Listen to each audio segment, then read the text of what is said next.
एक घने जंगल में जहाँ परियां उड़ती हैं और दरख्त राज की सरगोशी करते हैं, वहाँ एक शरारती स्प्राइट रहता था जिसका नाम पक था।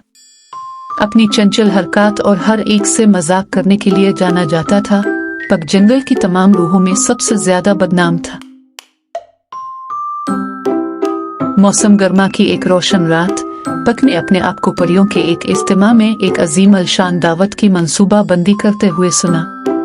उन्होंने सुनहरी अमृत और चांदनी के केक की बात की, जो किसी भी मखलूक के मुंह में पानी लाने के लिए काफी है।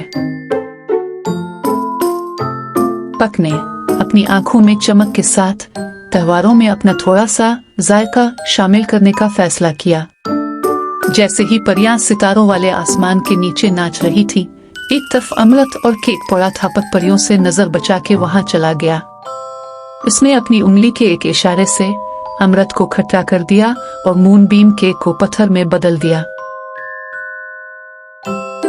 कुछ देर बाद जब परियां केक काटने लगी तो परियों की खुशी मायूसी में बदल गई जब उन्होंने केक को पत्थर का बने देखा। वो बहुत उदास हुई कि उनकी खुशी किसने खराब की थी। इतने में एक गुलहरी उनके पास आई। इसने कहा कि वो जानती है कि ये शरारत किसने की है। परियों ने पूछा कि किसने ये सब किया और वो कैसे जानती है। गुलहरी ने कहा कि वो एक दरख्त पे बैठी ये सब देख रही थी जब पक ने आके एक इशारे से उनकी खुशी खराब कर दी। ये सुनकर परियों ने पक को सबक सिखाने का फैसला किया।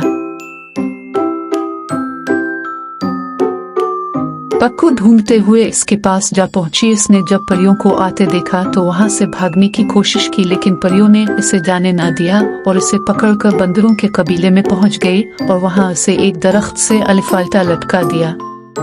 जैसा कि बंदर बहुत शरारती होते हैं, तो उन्होंने पक को बहुत तंग करना शुरू कर दिया, ऐसे ही जैसे वो दूसरों को तंग करता था।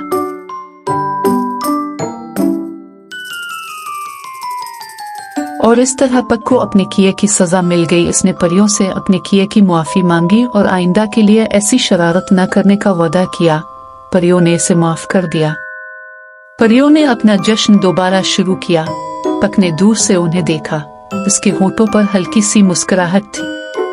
उसने सीखा था कि जहां शरारतें मजाक थी, वहीं दूसरों की खुशी ही थी जिसने जंगल को वाकई एक जादुई जगह बना दिया था।